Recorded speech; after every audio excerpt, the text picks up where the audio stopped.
everybody. How is everyone tonight? Hope everybody's having a wonderful evening. Welcome to another edition of the Paranormal Guys with Bobby Dizzle in the house. We might keep you around for a while. I don't know. We may make you the new number 2. I don't know. Brenda, before anybody asks, is doing some personal things and took the night off. And she said she was tired of me, so she was going to take a break. So all I know is when I'm on this podcast, you get tens of views. So, tens. I'm, views, so, I'm glad to have those tens. I'm a ratings monster. Yeah, you are a monster. I was on Jessica, the Cryptic Huntress, earlier today and had a great show with her talking about skinwalkers and Dogman and Bigfoot up in Tennessee. So that was kind of interesting. So hopefully we'll pull some people over from there. If so, welcome for the first time. The Paranormal Guys is on every Wednesday night, 9 p.m. Eastern. First hour, we always have our guest, and tonight we have a very special guest. Kara Phillip is with, I had it pulled up here. She's a paranormal investigator and a talent coordinator, and she's been seen on the Travel Channel at the Ghost Hunters. She's going to tell us all kinds of spooky stories and scare me. She probably won't scare Bobby, but she'll scare me. So everybody, let's welcome Miss Kara. Hi. Hello. How are you? I'm good. Welcome to the show. So I've been looking forward to this show for a long time because I was telling you in the pre-show, I grew up in a haunted house and everything before used to be just evil. And then when I got into the Bigfoot world, everybody kind of drugged me into the paranormal world. And they were like, oh, it's not all bad. And I'm like, convince me. So I'm still learning, but it's always nice to speak with people that have a lot more experience than I do with things that go bump in the night that aren't necessarily tall and furry. So tell us about yourself. Well, I was going to say those, somehow like that cryptid world and paranormal world really goes hand in hand, and we all end up spending a lot of time together, but we don't always talk about the same stuff at each other, as we're so excited. I grew up in a haunted house, but mine, there was never anything negative about it. My earliest ghost experience was long before I could even remember. My mom told me about it. I would talk to somebody. She would hear talking. She would walk up the stairs, walk past my bedroom, would hear talking back and forth, me babbling and somebody talking back. And of course, years later, I would say, are you kidding me that you didn't go in my room, that you didn't do anything? And she goes, I just never thought it was bad. Nothing negative. Okay. I think, I don't know what I would have done if it was my kids, but she thought it was best case, your daughter was a schizo. Yeah, I mean, she was hearing this ghost too, right? And she was hearing me talk. I was probably, 2-3 years old when we moved in. So I was pretty little when this was happening. And this was long before we had TVs in every room and everything. This was a long time ago. One time we were talking about it and she goes, I remember now that we're talking about it, she used to hear outside of her bedroom, when the windows were open, she would hear people in the empty lot next to us, like a bunch of guys, sitting around drinking beer, smoking, around a fire. She would hear them talking and there would be nobody there. So that kind of points out it's maybe a little familial. It's normal in my family if we get together at a holiday to say, oh, did you see that? Did you hear something? Come on, that house was haunted, right? And everybody goes, well, yeah, it was. We all just kind of take it for granted that we see or hear things in different houses growing up or the houses we live in now. And it never was a big deal. So I grew up in the Chicago area. I grew up spooky, like we all kind of do. It's really normal to, it's sleepovers, it's Ouija boards, light as a feather, stiff as a board, just all of these fun things, talking about Bloody Mary. And you just don't think about being spooky, right? It's just normal stuff. And I learned later when I lived in West Michigan that's not typical of everywhere. That's, but if you talk to people from New Orleans, they go, yeah, that's normal. So, just those connections to just kind of, and I call it just being spooky, growing up spooky. So when I was about 12-ish is how I remember it. And I could probably, kind of Google to corroborate some of this. the woman left. She was actually, her name was Mrs. Bauer. She owned the house before us. Her husband built the house. They lived in the house. They had one daughter, and she died. I don't know if she died in the house or in the hospital, but after she died, the daughter that never got married and Mr. Bauer moved to Arizona. They left the house at that point. And so I think she just stuck around. I'm an only child, and I think she said, "Oh, cool. You're in my daughter's bedroom." And just kind of stuck around. And I just always knew she was there. It was always just a really normal thing, and there was nothing scary about it. So when I was about 12, I don't know if it means Mr. Bauer died or if she decided that I was old enough or something going on. I saw her, like an apparition walk out of the wall, stand behind me. I could feel her, on my shoulders with her hands, and she stood there for what felt like an eternity, but it was probably about 2 seconds. And we walked out the door, and it felt like she was saying, "Bye, this is it. I'm leaving." I could just feel that that's what she was saying, and never anything in the house again. So, Wow. and I went and told my mom, like, it was a normal thing. Like, somebody just called me on the phone. I said, "Oh, so she left." That's okay. Have you ever went back and looked like the obituaries for the? No, I have to do that. Like, it was just so pre-internet that this was all happening. Okay, so we're talking about a long time ago then. This the 90s. was, so it was. I did have a computer. I was sitting at my giant desktop computer, but I don't know what that computer was doing. Honestly, certainly wasn't anything internet-ish. So I always say, like, as I think of the story now, I got to go back and I got to try to figure some of this stuff out, because that would, and I really want to write that down. And I just kind of forget. I'm going to remind you. The story again. So just message me later. Look that up. I mean, I have to know. Like, this is my paranormal wheelhouse. This is OCD. Yeah. So this is where I live. I grew up going to, Bachelor's Grove is nearby. So you hear about that on, all the TV shows and it's one of the most haunted places. I don't think I ever thought that growing up, because again, it wasn't so normal. We didn't have the internet.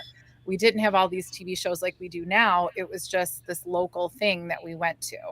And it was fun. When you're a teenager, you run into something you're not supposed to be at night. How exciting, and police patrol there, even better.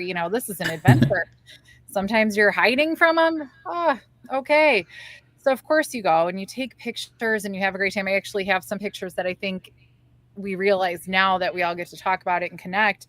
We all have. It's all the same lens flare. It's all, so did I get any pictures of ghosts? Probably not. But we remembered it that way until we found the pictures again. And then we said, oh, we probably didn't.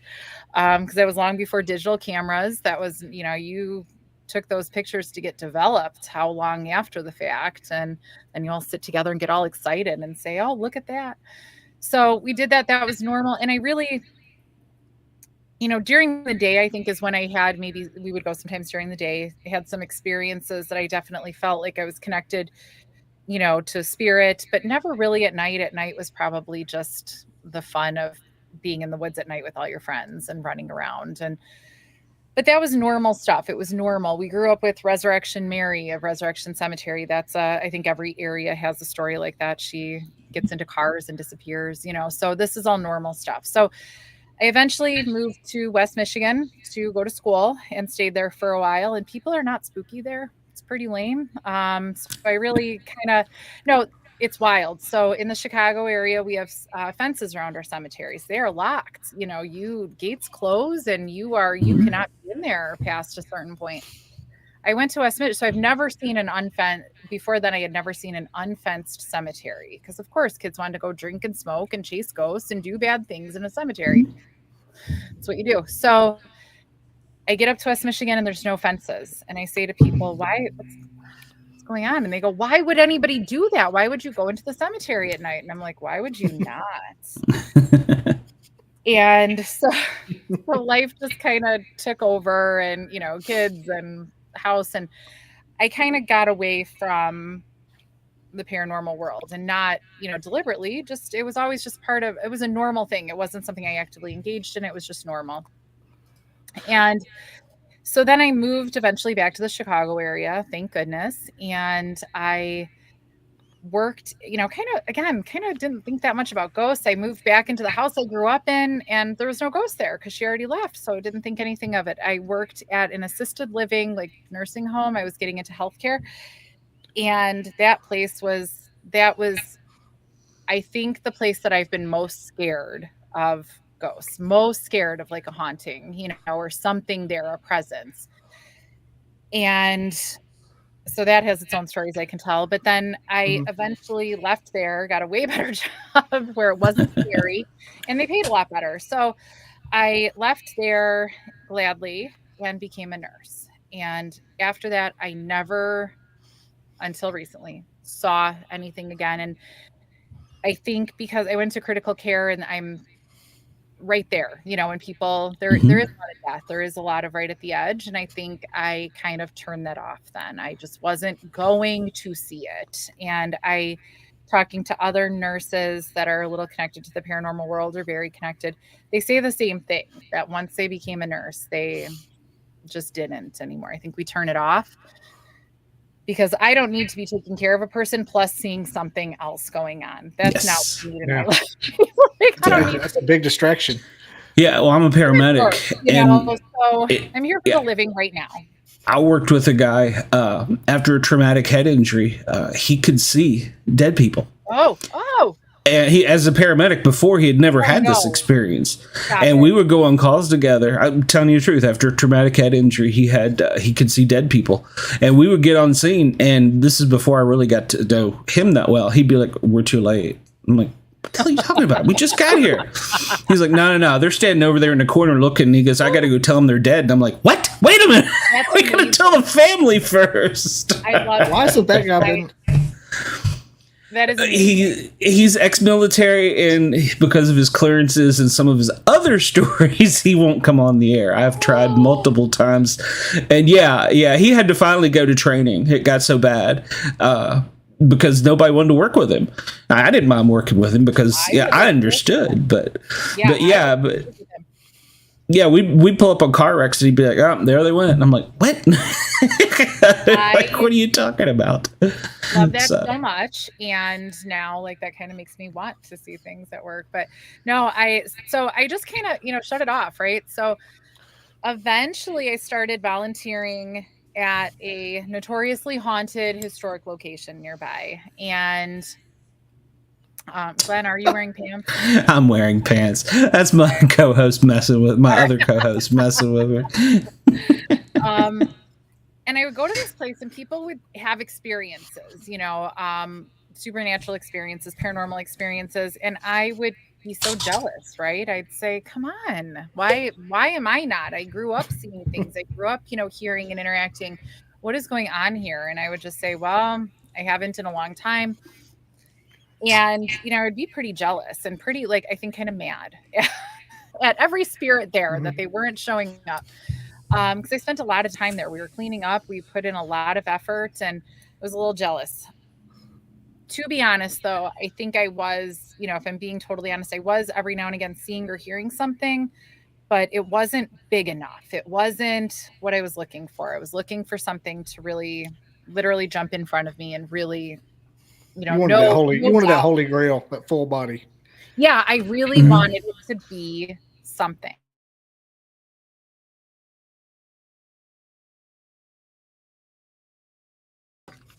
Admitting that I saw anything. Every now and again, I would say to one of my friends who's, she's a sensitive, I would say, "Did you see that?" Or, we would both kind of, and then I would be like, meh. It wasn't what I'm looking for. So I'm being like a snob about the ghost doing something for me, right? Now I'm like, not good enough. I'm not admitting this happened. So, probably a few things like that. There was one really scary story that I'm still pretty sure it was a human and not a ghost. I have no idea, but still wasn't admitting it. And then one day I was cleaning up. It's a prison is where I was volunteering, and I was cleaning up a cell, a famous cell. And I just kept feeling like somebody was watching me. And I couldn't shake the feeling. It felt, just like you want to throw up, leering, just really, it felt very bad. Oh, well, I hope they are. I read the comment out loud? But so Yeah. JT was saying something weird happened to the video and that ghosts are messing with us. It wouldn't be the first time that something's messed with one of us. No, it's a thing. It's a so I really felt really uncomfortable.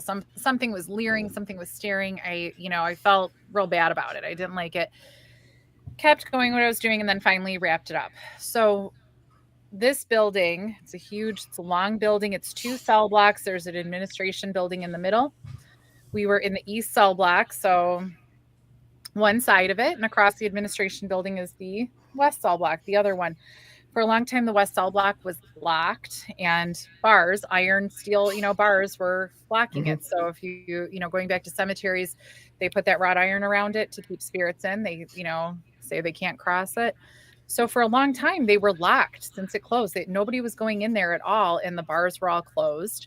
People would say, don't you see something down there? Even when the bars were closed, you'd look through the bars and people would, down the, gallery, and they would say, don't you see that? No, I don't. Like, I never did. I didn't doubt them. I believed they were seeing something, but they could see something. So finally, right around then is when, a week or two prior, we had opened the doors finally. Broke the locks, got it open so we can clean it and open it up for guests to come. And so now it was open, and now anything could pass in between. And I think it started to. So I was, just being leered at, really uncomfortable. Didn't like it. Eventually, time to go home. Let's go. Done for the day. We had a public paranormal tour that night. I was there. And now until then, I really hadn't had an experience I believed happened. So I was always happy to have my back to the darkness and keep the guests safe. No problem. I'll stand here. Nothing's behind me. It's fine. So I'm standing at the edge, and a couple of guests come up and go, do you hear that? Is there somebody down there? And I said, well, nobody living. And then I stopped and listened, and I heard like keys, loud like keys. And they said, like keys. Can you hear keys? Like somebody walking? And I was like, oh no, there's nobody there. Oh no. Oh, okay. But I was like, okay, whatever. There was like a little point of light, like somebody walking, like flashlight, not illuminating anything, but like you could see a point. And I was like, oh no, they saw that too. Right. So I, okay. And they said, could we walk down there? I said, sure. Okay. So I walked down there. Nothing happens. They have some cat balls. They have some other thing. Nothing happened while we're down there. But we did hear next to us, like we heard the keys, but we didn't see anything. So eventually they got kind of over it, went back to the group. Not long after, another group wanted to walk down there. They didn't see or hear anything. They just wanted to go down there. And I said, okay. This time I was not as excited, but I said, all right, let's go. And as we're walking, all of a sudden I could see the point of light. I can hear the keys again. And this time though, just out steps in front of me, just a big, tall, heavy, thick shadow, like a outline of a person. So I don't want to say an apparition because I couldn't make out details, but I heard the keys. Just boom, it was right there. And it was the same exact feeling as when I was being watched that morning, just that same, I just was nauseous. I felt like I almost threw up. I just ran in the other direction. Just ran, totally involuntary, left the guests down there in the dark. I was over it. I ran. The director of operations at the time laughed and she goes, good to see how you are in an emergency. I'm like, this is not a real emergency. This is just a ghost. This is a little different.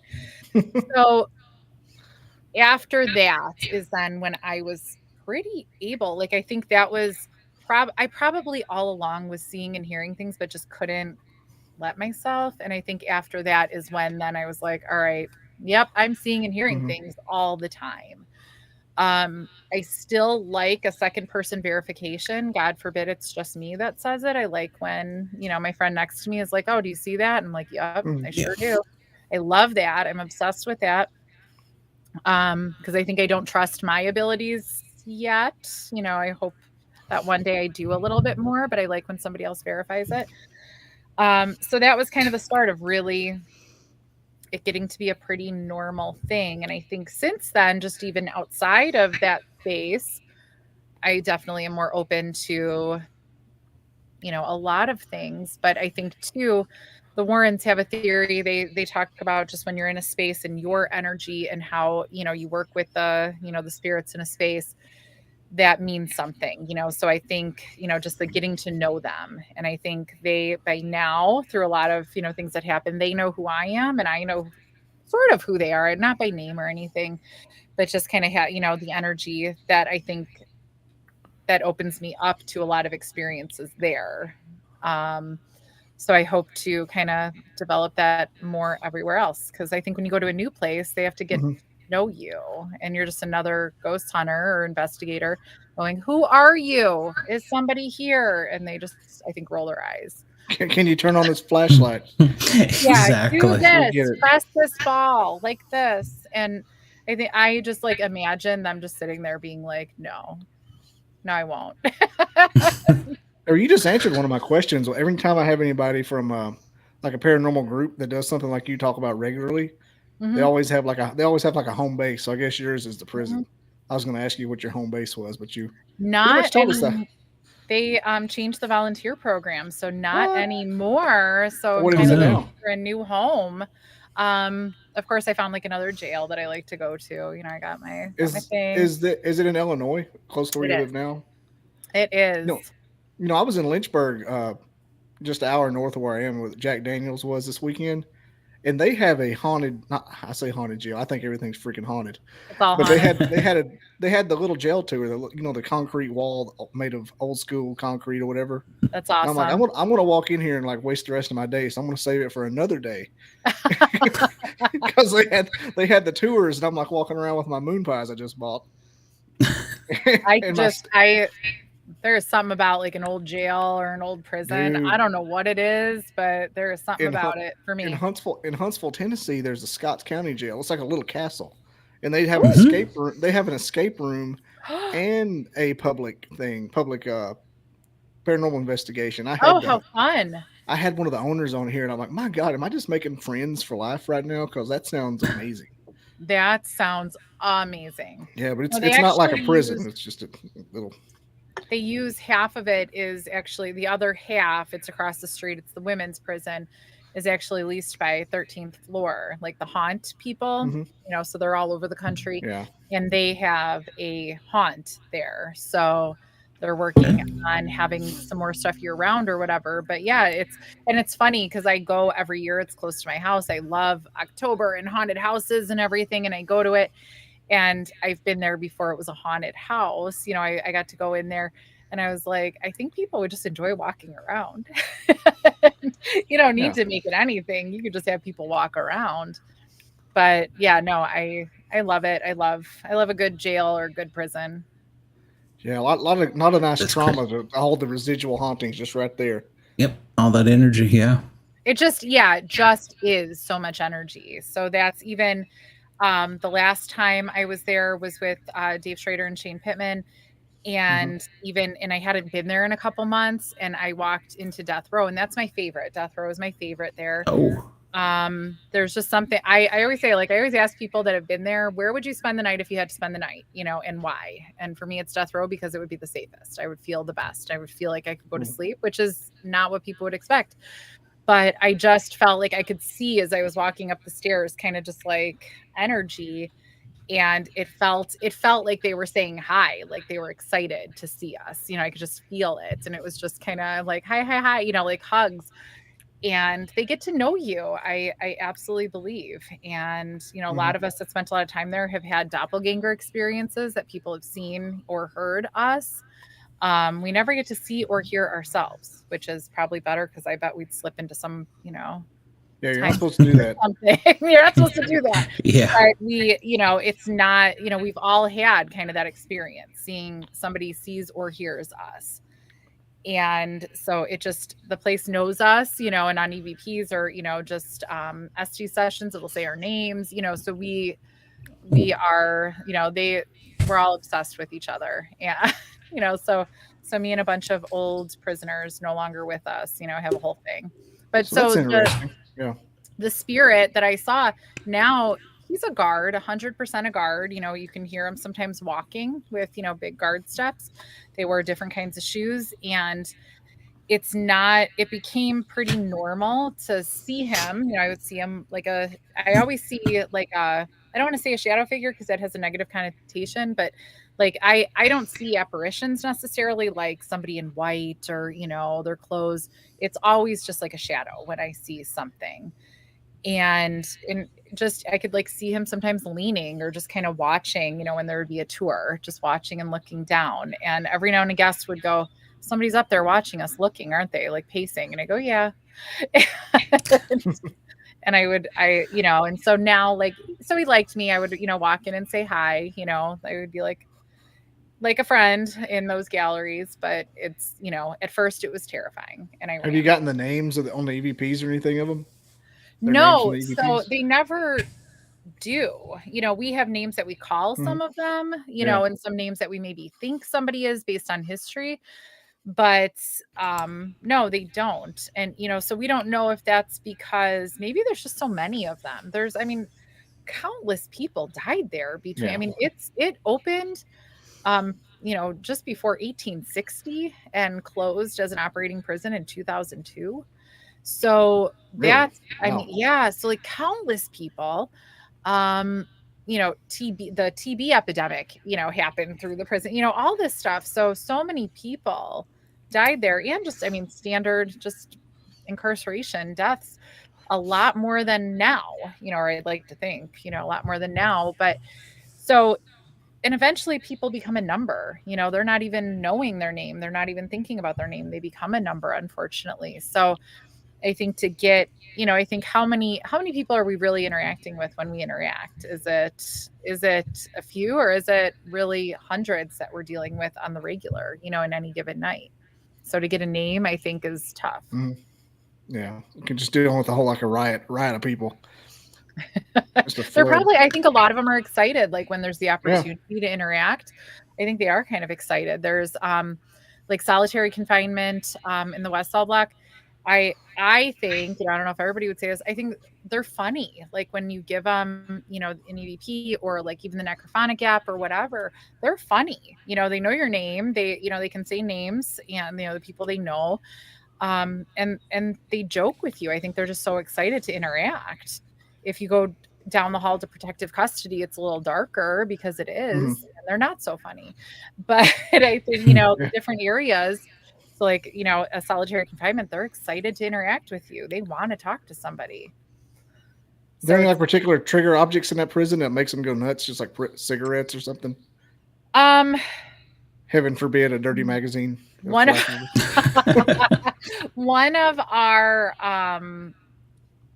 a former employee there and a former volunteer, he was a guard. And so then married this employee, giving tours. She would walk around wearing his jacket from back in the day when he was a guard and carry his badge. And they did not like her in the hospital. So in the hospital building, there was something about, all of that they did not like.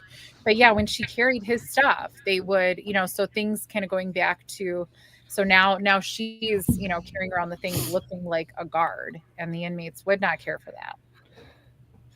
I bet that did. That's interesting. Yeah, that's interesting. I've always wanted to go to like Gettysburg in Harrisburg, Pennsylvania, and do that, because I know growing up in Northern Virginia, we had a lot of colonial era and Civil War, and occasionally you would bump into things. And Mom actually worked at Mount Vernon Mansion, and so I got a couple opportunities as a kid to go onto the property all night, and I guess I can say that on air. Nobody watches this, but we would see, like you would describe, the pinpoint of light inside, and it wasn't necessarily illuminating anything, but you could see it inside. And up in the cupola, occasionally you would see the light.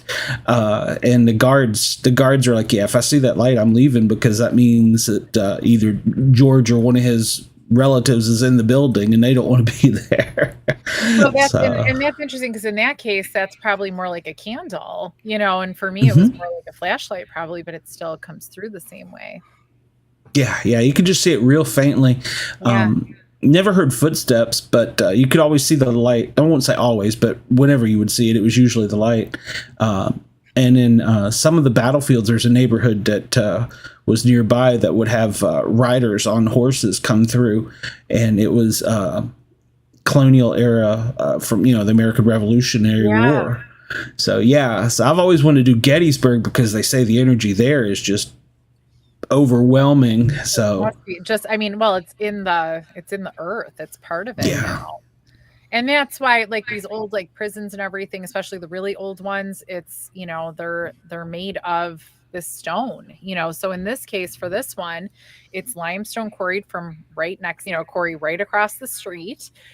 It's, just, and there's actually a spring there, a natural spring. So they had water. That's part of the reason they built it there.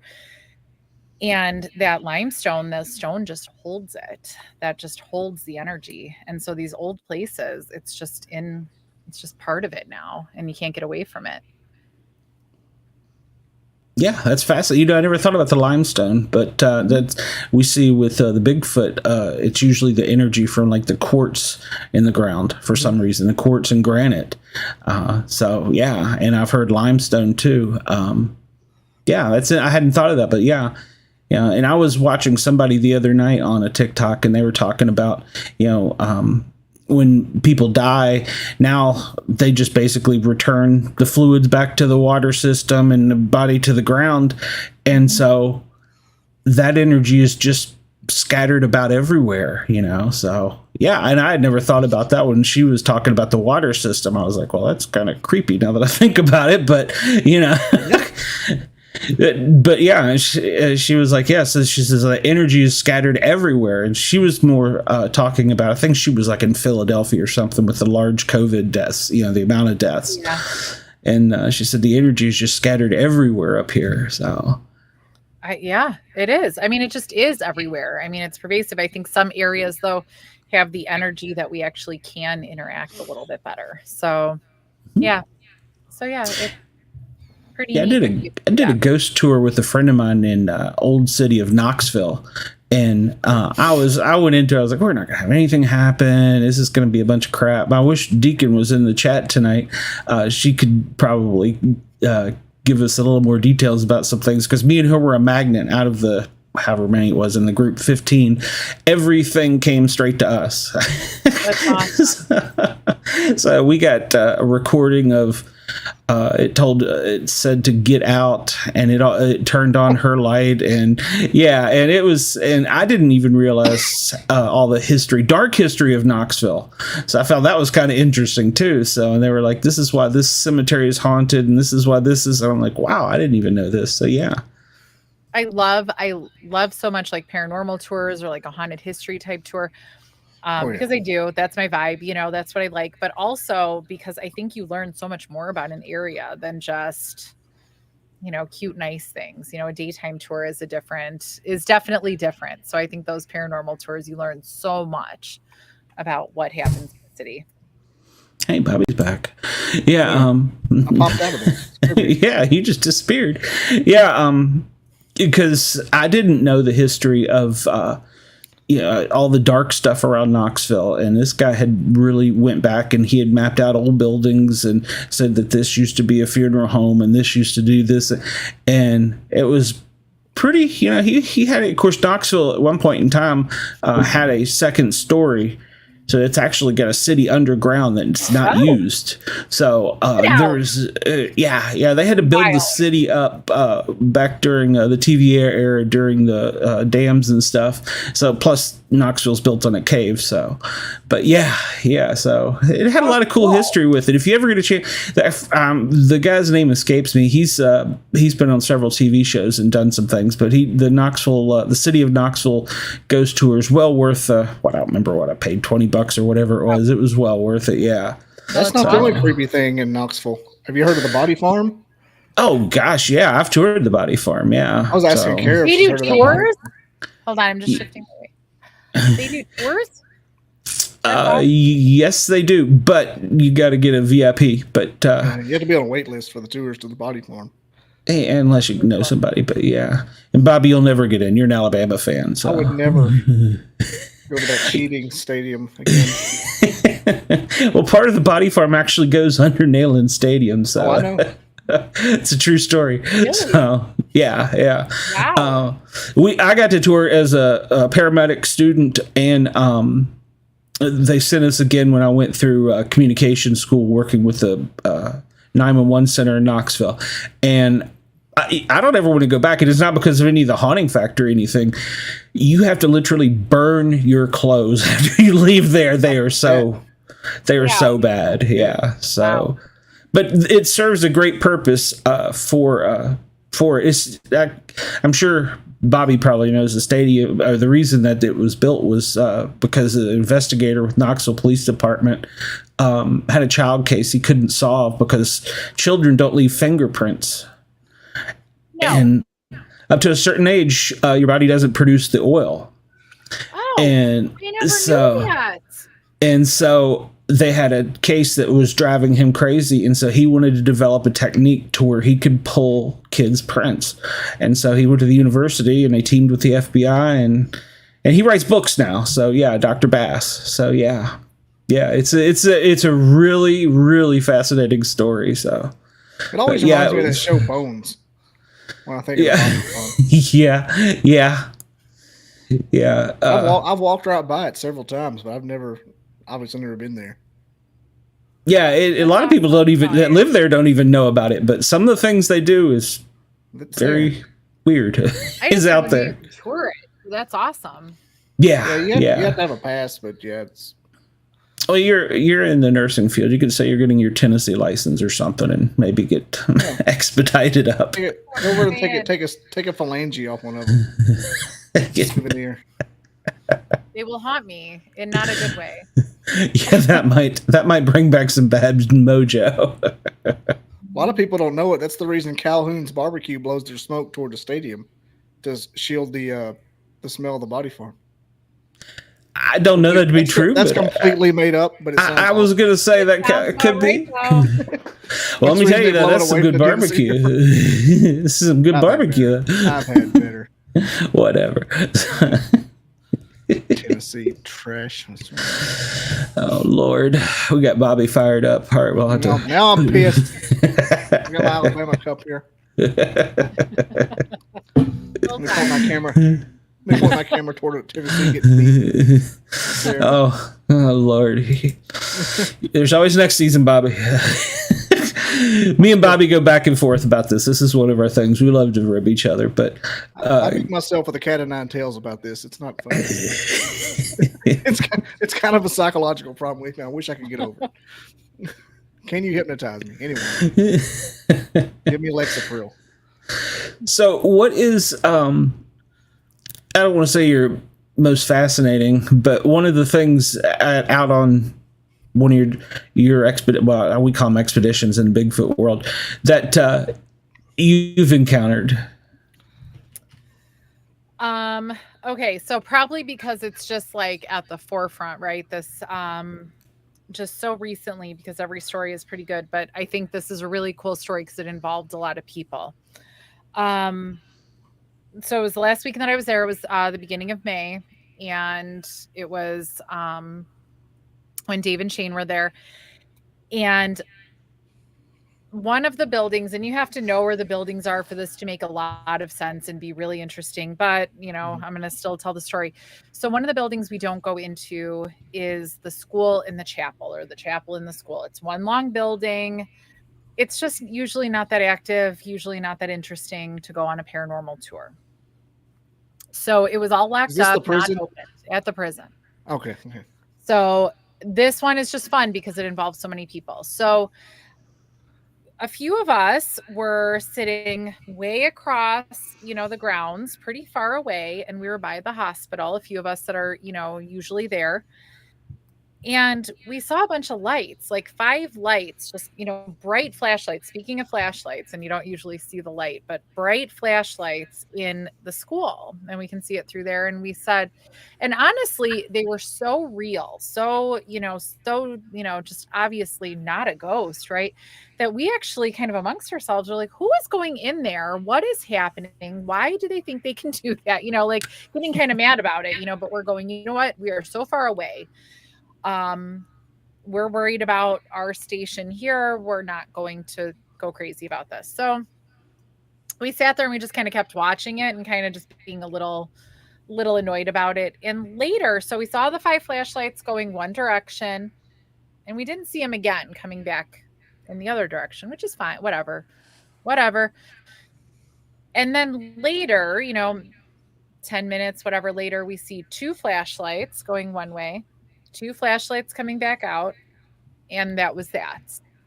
Okay. That was the end of the story as far as we were concerned. Later, Dave sent an EVP, saying, actually it was a DVP, a direct voice phenomenon, saying, what do you think this says? And so there was some debate. I think it said, I'm Dave, like mocking him. Some people, everybody had different things, but it came from outside of where they were actually in death row. So he went outside just in time to see those same 5 lights go across. And he was with, an employee of the, of the museum. And he said, nobody's there, are they? And it turns out, so they went real quick and checked if anybody was in there. And the building was locked. Nobody was in there. 2 of them, Dave and somebody else, went in. And then they were the 2 flashlights that went one way and the other. No evidence ever of the 5 flashlights. So totally locked building, totally, secure. It was a private rental. Nobody else was there. Nobody was messing around. Sometimes you'd say, oh, who knows? I don't know. But nobody, there was a lot of people on the grounds, but everybody was doing their thing in their right places. No 5 flashlights were there in the building. And only so many people even have keys. So you'd have to unlock it with a key, and go through. So the question there, so first of all, was that DVP, that direct voice phenomenon that somebody recorded, was that to get his attention, to get him outside to see it? Because it was just in time. He's, they all heard it, and nobody was there, just in time for him to see the lights, see the flashlights. And we were, pretty far away, across the way, just happened to see it. Was this whole show for him? Or was it, was it a time slip? Was it ghosts, actively doing something in the time? Who knows? Because time slips are certainly a thing. And how many times have 5 people walked with flashlights across there? There's no power at the site. You use a flashlight during the day. So, what did we all see? We all saw something, and we all saw it. And a sound, something brought him out right at that moment to look at it. So I think that's fun. That's pretty cool. Yeah. And I love that because so many people, of course, the direct voice phenomenon is on tape. So that was fantastic. And that was so that's some evidence. Nobody was out there saying anything.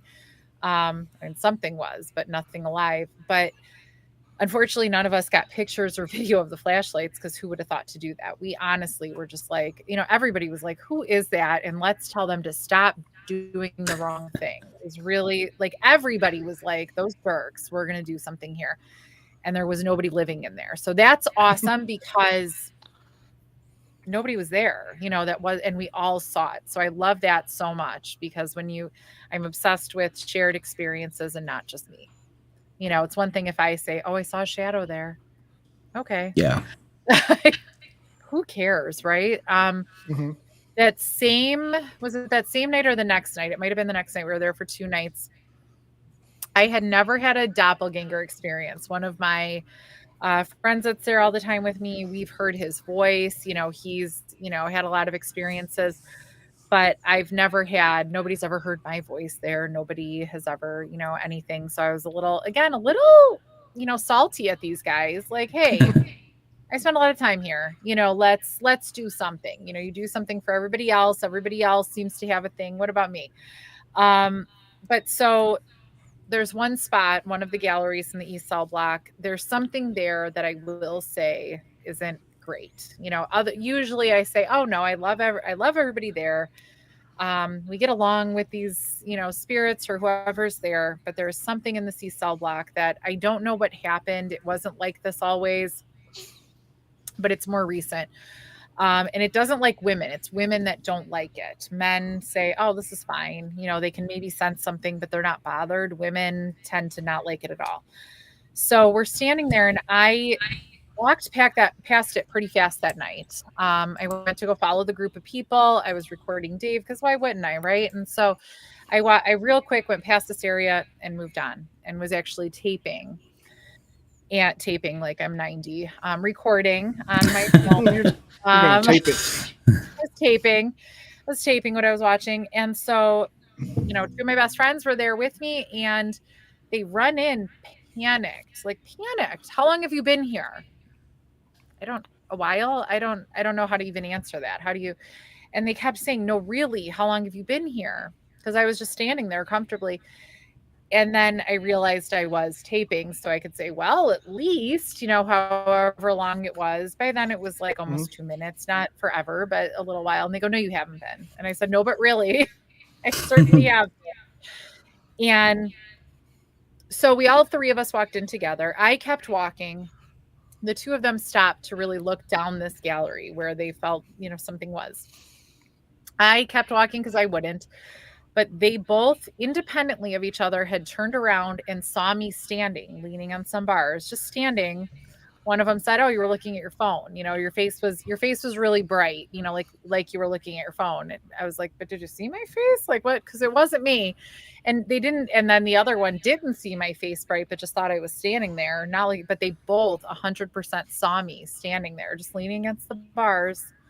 And when they looked back and I was gone, they both like panicked because I couldn't move that fast, right? Like how is that possible? So I love that just because I got to have a doppelganger that night.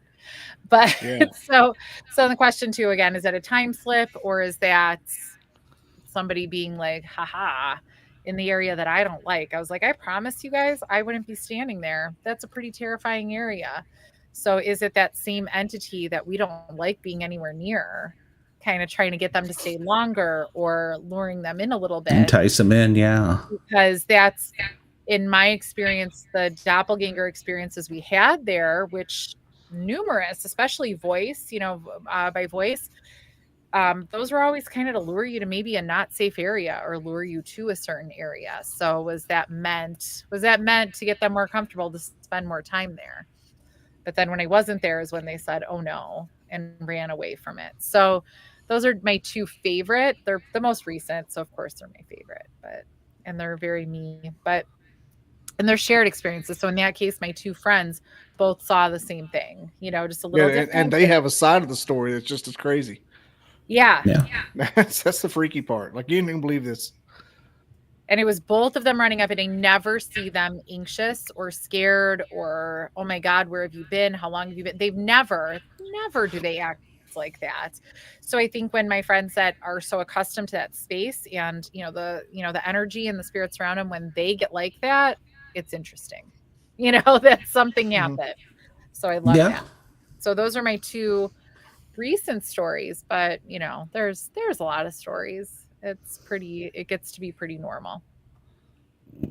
Yeah, with a lot of people, our normal is different than theirs. So yeah. I was going to say, me and Jessica this morning on her show were talking about the same thing, and she's like, "Oh, this is just normal," and we're like, "Wait a minute, well, it's normal to us." People in the chat were like, "Yeah, you all are normal." So, well, just true. Yeah, no, I take for granted because my friends have such similar experiences to me. People around me, you just say things like it's a perfectly normal fact. And then I go to work and I go, yeah, I'm on a paranormal podcast. I do some spooky things, we don't really talk about it, but once you kind of like step away from that space and you're with your own people, you're like, oh, this is normal. This is what we do. But have you noticed it's gotten more acceptable in the last few years than it has been before? Yes.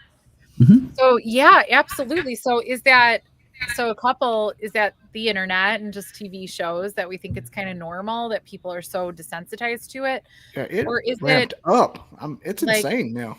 The veil, I feel like the veil feels like it's thinner. I feel, for me, maybe that's just my coming into abilities a little bit more, but I feel like people are just having experiences, and I feel like that's where that area I don't like in the East Cell Block, that almost feels, I don't know if it's, portal is like an overused word, but if that's just like where the veil is real thin, maybe I think is what it is. I feel like some places it's really thin, but I feel like everywhere it's pretty thin. And that's a common sentiment with people, in this life, as you have these conversations, that something is going on.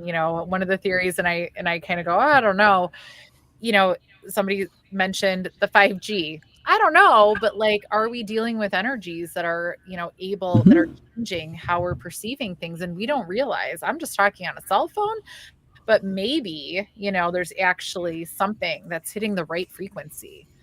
Or, some people say how we perceive the other side. So whether we see an apparition or like a shadow person or something else, it's because of just our vibrational level, like what hertz we're at, is how we perceive it, but we're all kind of experiencing the same beings.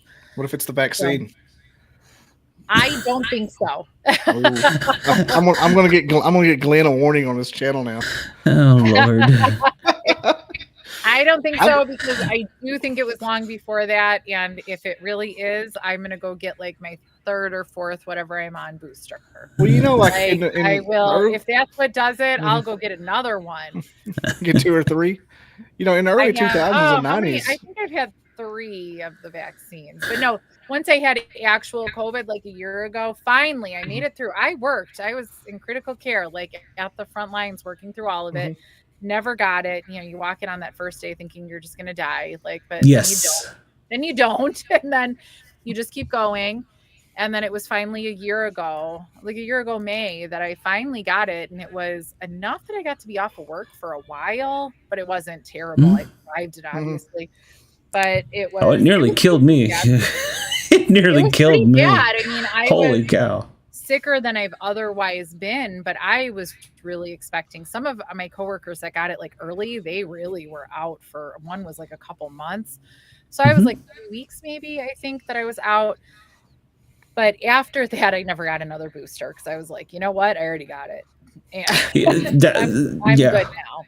But no, they only required us in Georgia to have 2, so I got lucky. Yeah. But 2 shots, period. And then, like you, a year later, even I'm out here wrestling in the streets with drunks with it in the, literally, and never caught it. And I went to one of my wife's family members she was in hospice, and hospice didn't give a shit if you had COVID or not, so they didn't tell us.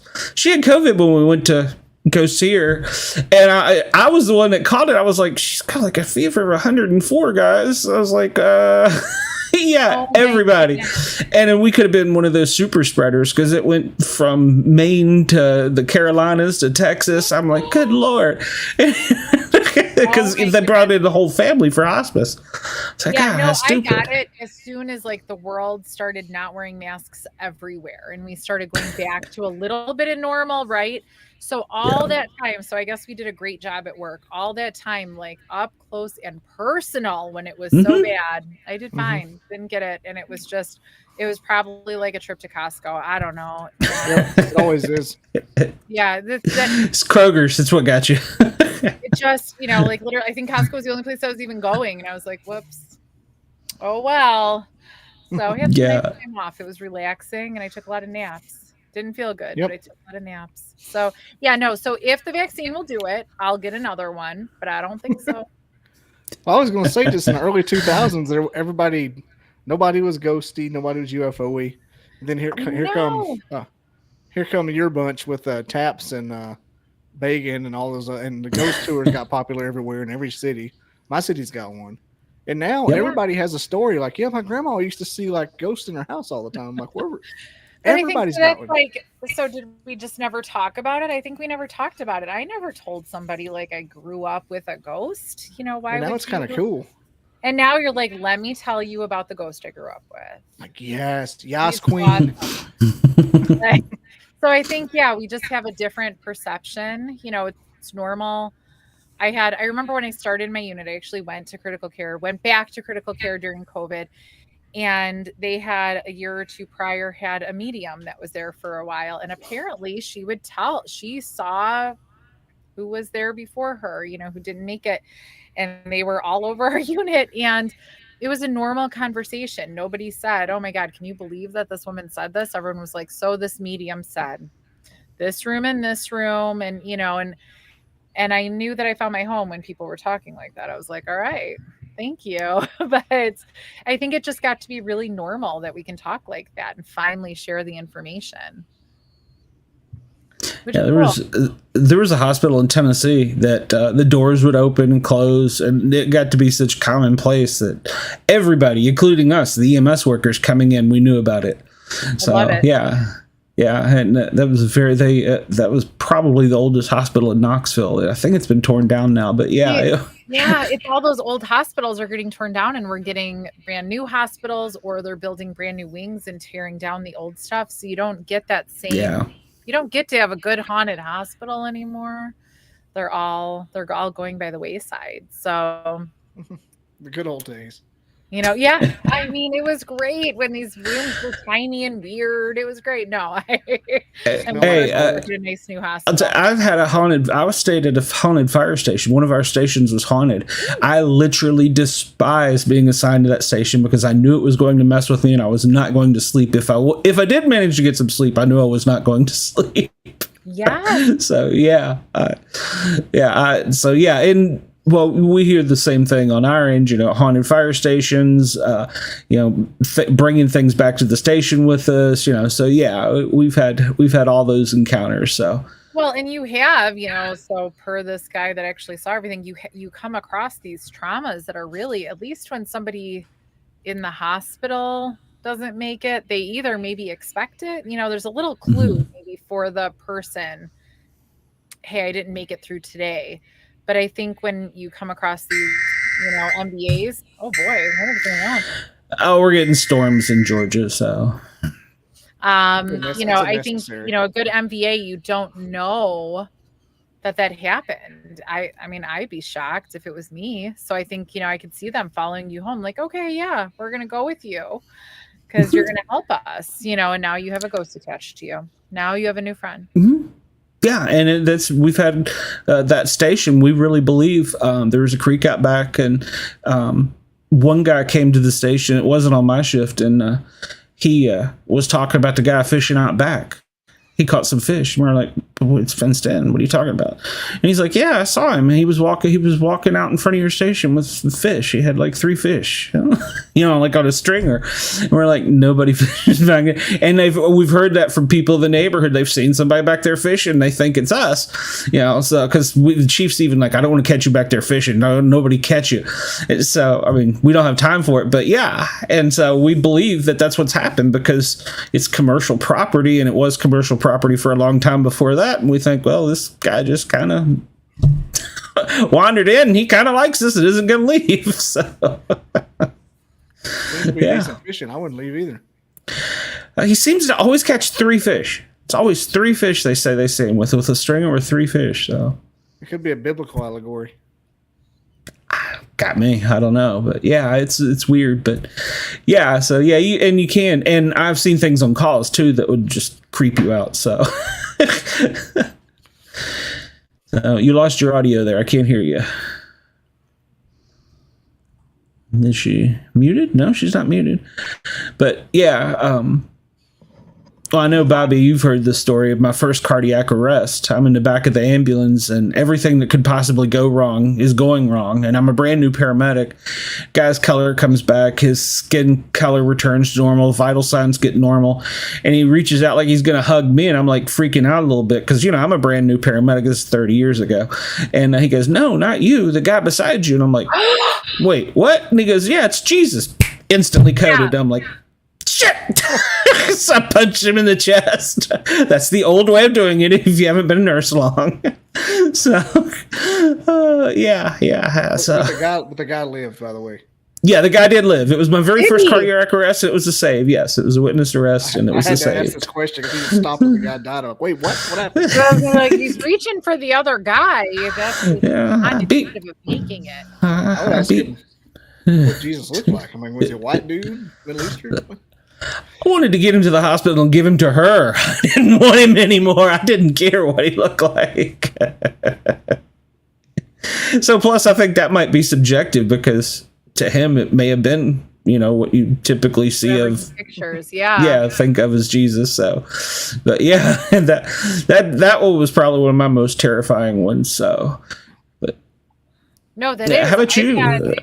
because you've probably had, you don't have necessarily a corner of the room because you have an ambulance, but people look at the corner of the room and that's how you know that they're not here much longer. You know, when they see somebody in the corner.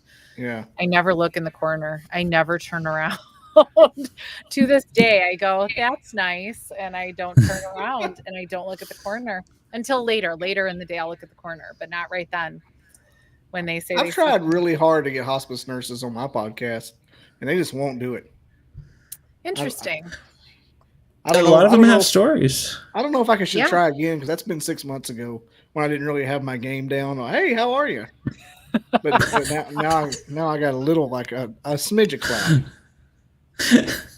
I should start trying to do it. I don't know. Well, it's funny talking. It is funny talking about like that healthcare stuff, right? Because everybody, I don't know. There's a little. It's obviously not a HIPAA thing because you're not revealing any personal information, but it's still like that kind of exclusive information, you know, that privy information that there's only so much you'll say. Even on my own show, they were like, we should do it back when, remember that when that football player, I totally forgot his name, went down and they had to do CPR on the field. Mm-hmm. Yes. So I thought it was so interesting. Me and all my coworkers thought it was so interesting that the world really kind of went wild over this because we're like, it's just CPR. Like, what is, people are saying, oh, I saw CPR. I saw this. And we're going, that was not that exciting. You know, nothing very interesting happened there. And I mean, it's a shame, you know, that this all happened, but the guy's okay now, you know, but we're like, what is so exciting about this? So my co-hosts on my podcast wanted me to talk about what it's like maybe when somebody dies or what it's like when this happened.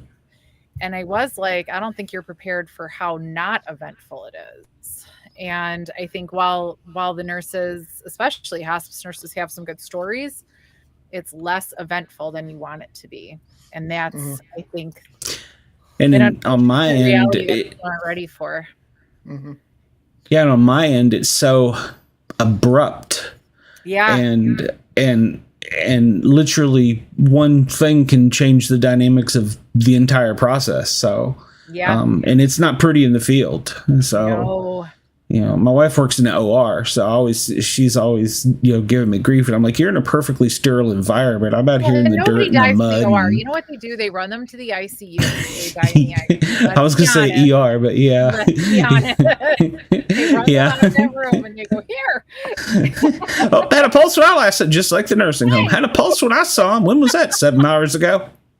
Well then, Good enough for them. The next shift. So, but yeah, and so, but talking about that, I think that a lot of that was, and I actually had an officer on here. I think he was out of the West Coast, police officer, and we were talking about PTSD, and he said that statistically there are more people in emergency medicine and emergency services that have been traumatized as children, that we see this as normal.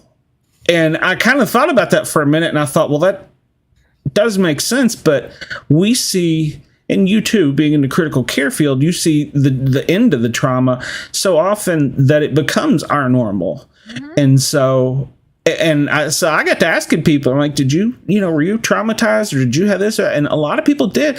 But you're right. So many people, I've got friends that are in psychiatry and they're like, yeah, we saw people because of Monday Night Football. I was like, wild. I know. I was like, that's a day in the park. You know, I was triggered because of the fact that it brought back a memory of me being on a football field doing CPR, you know, and I've been out of the field now since 20. So it's like, yeah, I can see where it would have the effect. But I watched it and I was like, oh, and I wasn't watching it live. So maybe that's a different experience too, because I was watching it and I just thought, well, hopefully they bring him back. And I was like, none of that bodes well. And I thought, well, and so it's just interesting. And he did well, but like because he's young, so he would, but it's interesting to me that so many people were so freaked out. You know, I don't know. And I think, oh my God, what does that say about me? Good or bad or the ugly? I don't know. You know, because I'm like, this is fine. I was not traumatized. So and it was like a good story. So ESPN carried, or was it ABC carried it live? ESPN picked it up for until like 4 a.m, and everybody was like glued to their TV. So yeah.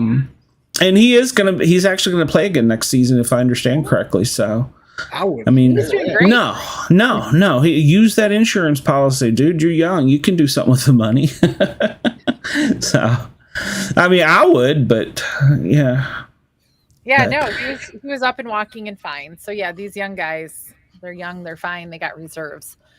And that's so interesting to me. So yeah, what like goes through our head, and then I wonder, did maybe some of my experiences, and because I did nothing traumatic, I have nothing traumatic for me to have done this, but maybe because I just feel that connection with the other side. I don't know. Like for some reason, I think I am only happy maybe when I'm with those more critical situations, those crazier situations, or when I'm doing weird things like running around abandoned places. I don't know. You've got it. You're an adrenaline junkie. I can tell you what it is. You're an adrenaline junkie. Yeah. I don't think of it that way, but I'm like, yep, I definitely run towards bad things. I run towards it. Yeah. So.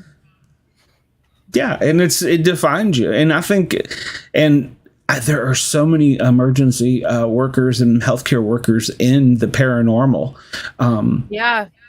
In fact, one of my Bigfoot teams is almost made up of all medics. It's funny. So, yeah, I mean, it's like it was like a collective force. It just drew us all together, and it's not like we all work for the same county or even the same agency or close by.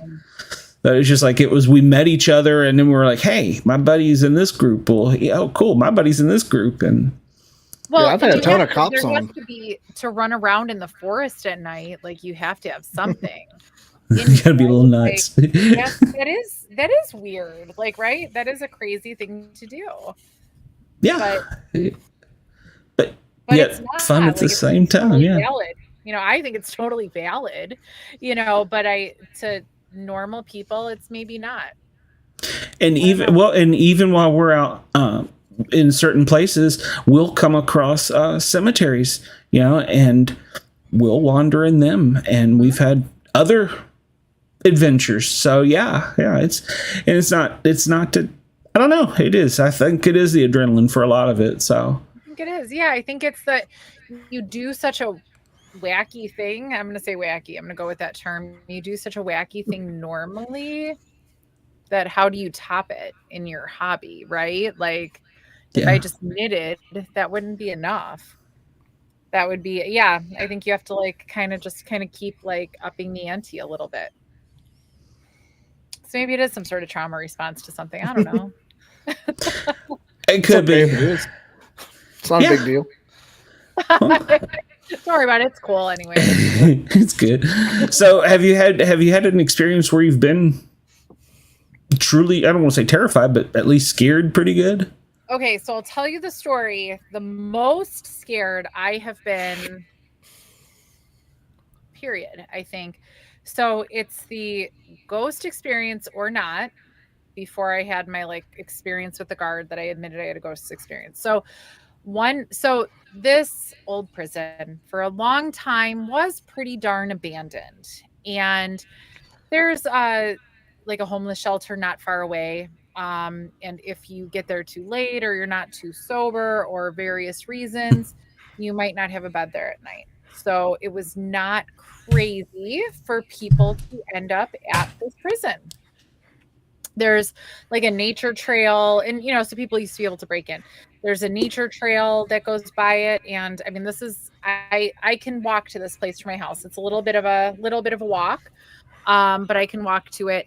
And there is a trail that sometimes during the summer, especially, you'll see kind of like makeshift little camps that people just kind of live there. So is not a crazy concept that somebody might be at this prison spending the night or living there. Or squatting. Less so now than it used to be, but that was a reality. So when people first started inhabiting the prison officially in an official capacity for tours, it was not unusual to find spaces that people were maybe sleeping or camping. So that's the background here. Mm-hmm. So there's always that risk. I would always say, I'm not afraid of the ghosts. I'm afraid of the live people, because you don't know what they're gonna do.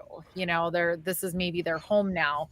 And we say that about the spirits, this is their home, but like it might be a live person that this is their home, and you just have to be cognizant of that. So, with that as the background, by the time this event happened, there really weren't people that we knew of that were around. It was pretty safe from a people perspective, but there's always that in the back of your head. So, anyway, there were a few of us that were volunteers that stayed later. We had a little, get together. We all kind of stayed the day. And a few of us were walking around. At this point, there were 3 of us women walking around together, just kind of exploring at night. Of course, anything is more fun at night. So kind of walking around at night with some flashlights, actually literally one flashlight, and having a nice time. So we're walking back finally to get back to the front, where everybody else was. And one woman was holding the one flashlight, and we went to go walk through the showers. So showers are going to be a kind of eventful place in the prison, right? In any prison, showers are where you're more likely to have something negative happen. We all heard about don't drop the soap. And so most importantly, though, in addition to that concept, it's an area that you are maybe kind of free of the guards. The guards are not running into your shower area. They're going to stay back. You kind of have free reign. So if there is something that has to happen, whether it's a fight or whatever, the shower is a good place for that to happen. So whether it's a fight or not a fight, something is going to happen in the showers. So they tend to be notoriously kind of violent and eventful. So pretty much without fail, something kind of always happens in the showers when you go check out the showers. But so we, not thinking too much about it, had to cut through the showers because of some doors being locked, and we had to just make it back. So we go into the showers, through a guard area first, and then into the showers. And on, much like at a pool, you see them at a pool too, the poles that have shower heads off of them. There's a bunch of those in the shower space. So out of nowhere, we just turn in, and one of the women's holding a flashlight. We just turn in to walk into the shower space, and you hear on one of them, bang, bang, bang, like somebody is hitting a big pipe against this big central pipe, loud and, a very concrete sound. It's real. And she, with the flashlight, slowly kind of slowly like pans over to look at the sound at that pole. I know there's a pole there. And she doesn't like react, and she just like kind of turns the flashlight in her body, just not even like turning anything, just turns her whole body and turns the flashlight away towards us, the other 2, and looks at us and just kind of blink. We're like, and before we could say, so what did you see? What's going on? What's happening? It's scary, right? Another bang, bang, bang. She turns the flashlight back, looks at where it's coming from, and then kind of turns back to us. And again, before we could say, so what are you, what is happening? It happens one more time. Bang, bang, bang. She quick whips the flashlight back, just like goes white, and turns really fast towards us. Me and the one other non-flashlight holder just turn and go running out down those stairs. I remember, I can like viscerally feel it. The 2 of us, like, arm in arm linked, and just bouncing down the stairs because I am terrified. I am sure that somebody is coming to kill us. I am positive. This one with the flashlight was behind us going, wait for me! And I go, run! Yelling, to just run. I have never been more scared, honestly, my whole life than in that moment, because I thought for sure somebody surely is squatting in the showers. We don't go through them often at all. Surely somebody's like living here. They are going to come kill us. Obviously this is what's going to happen. This is what I went straight to. She never saw anything. There was never anything there. There was never, not a person. It was a big mag light. Like it illuminated the space. We were just around the corner though, so we couldn't see what she was seeing. Like, we were not quite brave enough. Once we heard the loud bang, we were like, what? And just stopped moving. And every time there just wasn't anything there. So we heard the banging, we all heard it, and she shined the flashlight in the whole shower area. It's not like it was just that one pole. Nothing there. So some people say, well, that's your first ghost story. You obviously, something happened there. And I'm still not convinced it's not a person because it was so just concrete. It was such a clear, obvious sound. It was somebody obviously was banging a pipe on the shower mechanism thing Yeah. that to this day, despite all of the experiences I've had, I am positive that had to be a real person, except her husband was actually out front. We wanted another way out so we didn't have to go through the showers. I refused, but he was like, no, there's no other doors open. You have to. And so he came and met us and he checked out the shower first. Like we had him on the phone. We're like, you looked, right? There's nobody there. Nobody's here, and he met us. We wouldn't until we heard his voice, would not go through the showers. Nobody was there. Probably a ghost. I don't know, but that was the most scared I've ever been because I was sure that was it. Somebody was going to kill us. That was it. Like I was waiting on you to say it was a raccoon. So. Yeah, maybe it was a raccoon. Just perfectly timed. Bang, bang, bang, and it was the same bang, bang, bang 3 times. The same, and every time when she would turn away with the flashlight, just in time to turn, bang, bang, bang, like. So it was something, because or I've even said, what if they're on another floor, because there's levels, right? And each level is still a shower.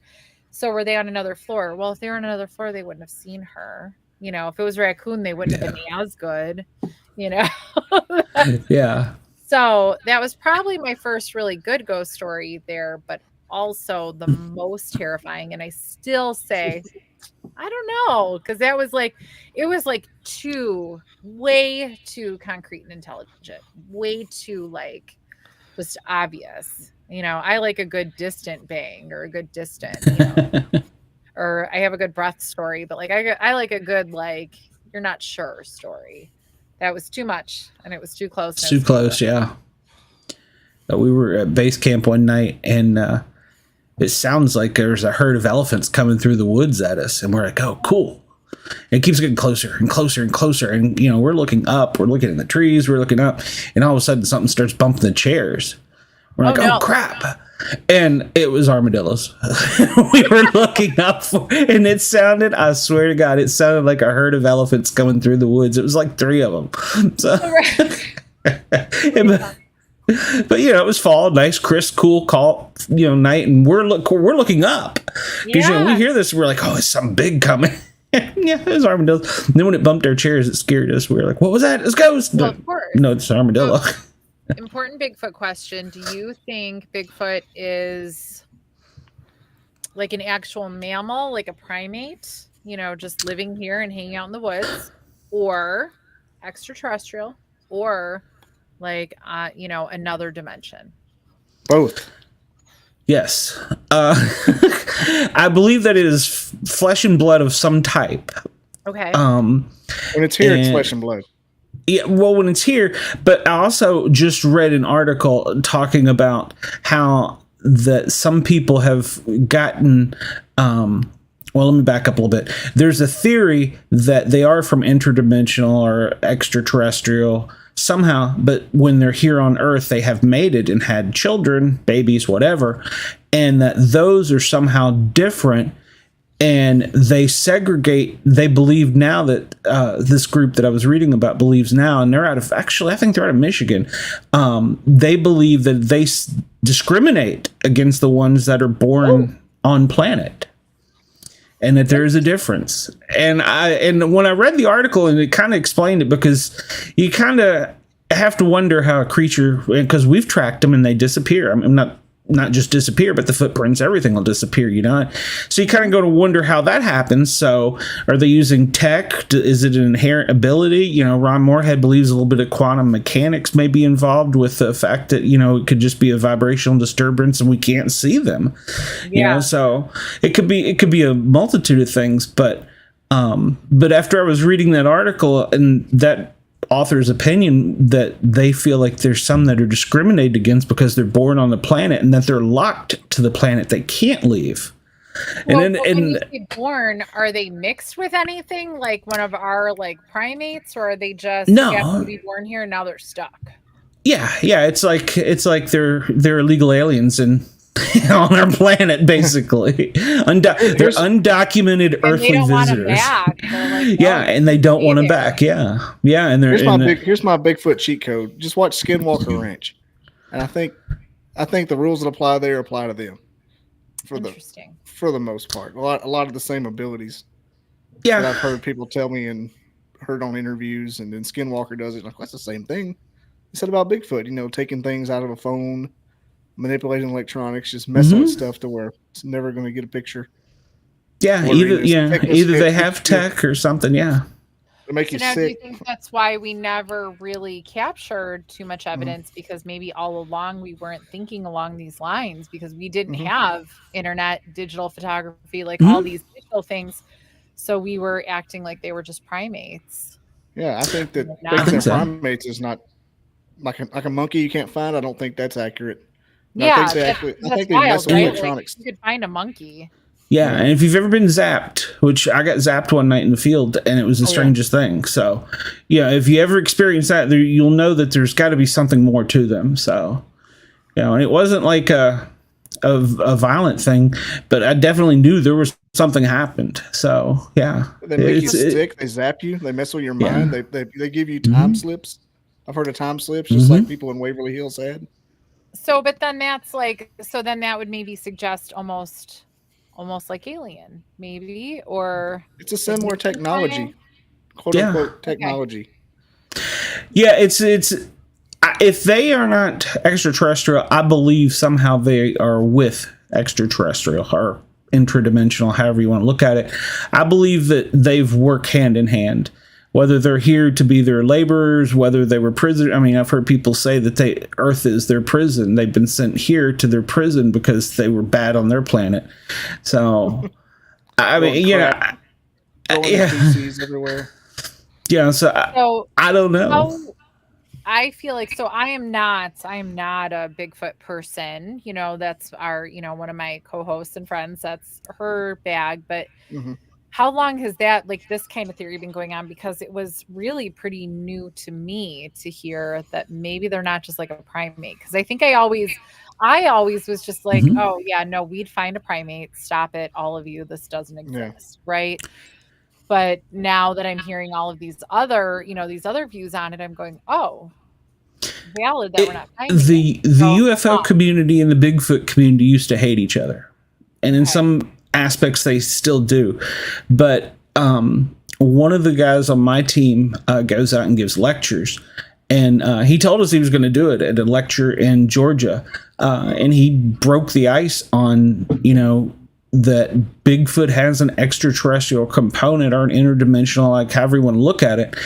And it was funny at that convention or conference, whatever it was in North Georgia. After that, people started talking about it, and it wasn't like it was and I'm not saying my teammate broke the story or whatever, but I think he made it more approachable because he's so well known in the field. So how long ago was that? Gosh, that's probably 10 years maybe. Okay. I'll say this, everybody that has the Bigfoot in their backyard, the old timer that's known them for years, they all think they're paranormal. Not one of them think they're great. They all see them do crazy stuff. They see them cloak. They see them disappear. They always get their mind messed with. The mind speak, the infrasound. And my family in Tennessee, they've had one come in the house at night. Doors all locked, windows closed, be in the house like a human being. And I was like, okay, well, that's really weird, but freaked the hell out of my mom. But and just energy, then sure. Yeah, and then of course, one of the my team members, Trey Hudson, wrote the book about the portals in Alabama that we had two teammates go into by mistake. And so, yeah, there's the portals. Yeah, no, that's awesome. So and that makes me like far more interested, because honestly, when it was just a primate, I was like, you're all ridiculous. It's a new game. Whenever you hear people 1,000 miles apart say the same thing, it'll freak you out a little bit. It's that verification. Somebody next to you saying, or 7-year-old me that can't use saying, technology telling you the same hey, stuff. Man, wow. Yeah, no, that's awesome. Yeah. It got me. I was like, what? I've interviewed people in Florida, and they're like, if you want to see apes in Florida, we can show you the apes. There's definitely, loose apes in Florida. That's not a secret, So I was like, okay, now we're onto something. So yeah, and you can actually go on YouTube and Google and see there's people that go out, they'll be kayaking and stuff and going down the river, and they'll see monkeys. So there's actual monkeys. Yeah. Apparently, in the 80s, the hurricanes that came through destroyed several zoos, and they never collected all the animals back up. And so that's skunk ape, or is the skunk ape like a Bigfoot? I think the skunk ape is probably different. Yeah, I think the skunk ape was probably just a thinner, smaller Bigfoot. But yeah, there's definitely monkeys in the woods, and I've talked to people that live there. Like, yeah, it's real. I had no idea. Yeah. Apparently, you get down in South Florida, down around just I guess Miami down, and the Everglades, and it's not uncommon. They probably would be very successful there. Yeah, and that's what a guy was telling me. He said, I think it was during the 80s, several hurricanes came through and just totally leveled zoos, and they never captured all the animals back. And so some of them have just taken up. Yeah. So this is so interesting. So then when people now talking about skunk ape, when they're maybe hearing some like questionable sounds, it just might be an actual monkey. That'd be wild, wouldn't it? It would be, yeah. It's a Bigfoot, the monkey swing by. Like, holy shit, it's actually a monkey. It's a real monkey. It's so crazy. Those poor Everglades, they're like, here's your regular alligators that are part of it, but now you also have pythons because you all were stupid. And you have iguanas that are going to fall from trees when it gets. I love that. And now here's some monkeys that probably don't like you. Oh no. And they've got all the cats down there too. So they've got the cougar and the mountain lions. They got all a rough area. Oh my god. And then all the cats. Jeez. Yeah. And then what a wild area. Like that was never meant to be like that. That was never meant to be so horrible. No. Well, I don't need the Everglades. That's it. I'm good. I don't need that in my life. I want to do one of the there's a certain name for it where they take you out, or you can take a kayak or a john boat or whatever, and you can camp on. It's basically a pier in the middle of the Everglades. No, thank you. Yeah, I kind of want to do that. Yeah, because they say that they have alligators. Alligators can't climb. They have snakes. I kind of don't know. Huge pythons, very big. Monkeys that are going to come get you. They don't like you, and all the cats. And iguanas. The iguanas are fine. They're just going to fall out of the tree.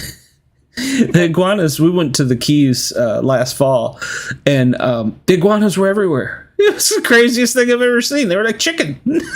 And there's actually chickens all over Key West.